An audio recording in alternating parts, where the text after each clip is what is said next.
Hey guys, Eddie here, and I'm going to basically give you a year in review of my 2016 Subaru WRX with the premium package. Premium package because I got the sunroof and I've got heated seats amongst other goodies. Overall, I love the car. It's been a fantastic car. I've got 13,000 miles on it, and it's been a joy to drive. It hasn't given me any problems. It has a recall on it, which honestly I haven't taken it in to have it repaired yet, but that's basically because of work and time constraints from that matter. But overall, it's given me zero problems, zero check engine lights. The oil changes, the 3 of them that I've done so far, have been about $50 to $60 each with the synthetic fuel, as well as included tire rotations. It's been a very easy car to deal with. I'm doing this review in the driveway of my home because, as you've seen in other videos, it's quite loud to do it otherwise. So there's a Time Warner truck coming up to my house.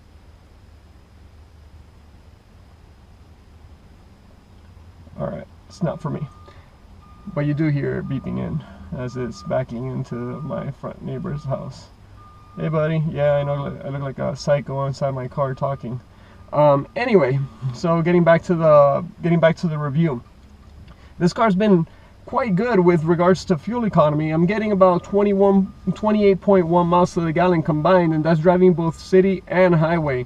And those 13,000 miles that I mentioned, probably about 60% of it has been highway miles, the rest has been city, and it does really good gas mileage for what it is. I mean, if you want something that does better gas mileage, well, you could always get a hybrid or something of that nature. But for being a 4-door sports car, to my opinion, this is a sports car with a couple bonus seats.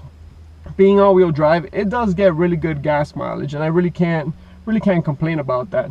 One of the sweetest things about driving this car on the highway is when you're on 6th gear and you're just cruising, that you need to pass somebody, you are right in the beginning of the boost for the engine. So you can just mash the throttle and you're just gonna feel it sink you into the back of your seat. And this is with no modifications whatsoever. The engine just has that much power. It's really well tuned, and you know, it's great for what it is. Another thing, I've rented a couple cars over the past couple months for some road trips and some job interviews that I've had, and the visibility in this car is something that I cannot express to you how good it is. I recently had a Ford Fusion, and basically looking over my shoulder, as well as looking over my shoulder to see what's going on the passenger side, I cannot see over the door sills. I mean, that's something that, with the styling that's going on in cars now, you're basically inside the car as opposed to sitting in the car.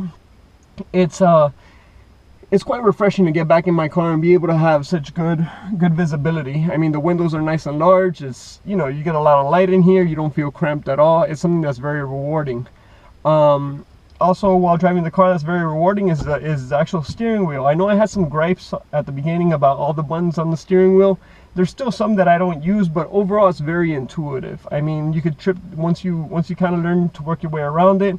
You could easily modulate the cruise control without any problems on these long road trips, as well as modulate the volume. The good thing is that for the volume and for the tuning of the audio system and the screen that's in the middle here, you still have actual knobs that you could use. It's not all push buttons, so that's something that's also nice.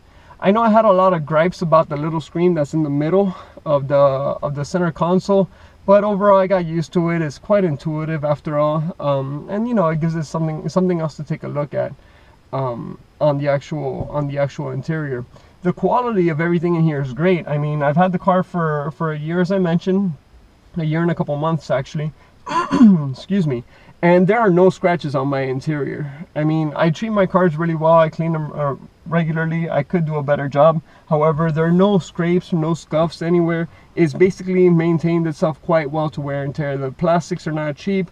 Even my fiance, who's a little bit more careless being inside the car than I am, than I would like, she has her side that's been pretty well maintained also. I just think it's a really good value of a car for what it is. You know, one of the things that I cannot change, and I understand it's part of the complexity of the car, of this type of car, and part of trying to keep the weight down so that the performance is better, is just the noise buffering from everything that's outside. As I mentioned, I'm doing this video sitting down because in my previous videos, well, sitting down in my driveway, and it's because in previous videos I've done it while I've been driving, and I don't feel that that's the most safe thing, but at the same time, it's not a big deal. I mean, we look over to the side all the time when we drive. I just feel that the road noise is too loud, especially on certain highways. And so that kind of gets to you when you've been in the car for a couple hours. You start hearing the drone, not of the engine itself nor of the exhaust, but rather the drone of the road noise and the wind noise. And that's something that could potentially get to you. I mentioned that I didn't care about the quality of the speakers during the first video that I made, basically reviewing the car. And you know, that kind of holds true, and I understand you could easily upgrade your audio system, but basically when you start actually cranking up the volume a little bit while you're driving on the highway to try to basically neutralize that road noise, you notice that the speaker quality just goes to shits. Excuse me. It just starts sounding papery and rattly, and it's not something that it's definitely something that one would consider upgrading if you didn't get the upgraded speakers or something of that nature.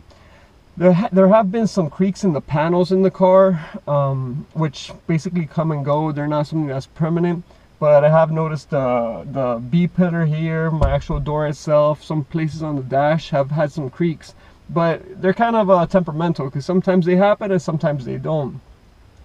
I made a video a couple weeks ago with my buddy Pam about the actual headlights on the car, and that's something that I wish came from the factory. I understand you could change the bulbs, but from the factory, the yellow lights are not really great looking, nor do they illuminate things really well. Then that's something else that you could look into changing on your car. I have not done any modifications on the car.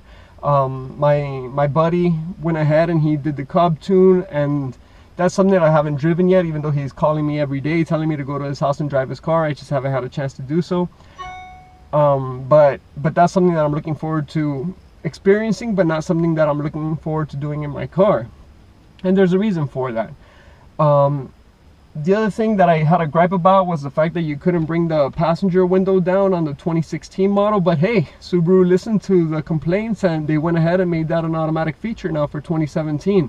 Now you can get the auto up and auto down for the passenger window. So hey, that video that I complained about things, well, I guess somebody was listening not only to me but to everybody who basically publicly voices their concerns about certain cars and certain things that they feel could be done better. So as I mentioned, overall this has been a great experience owning this car for a year. You know, I have it for 2 more years to come, and I look forward to making many more videos, many more road trips. Excuse me a second.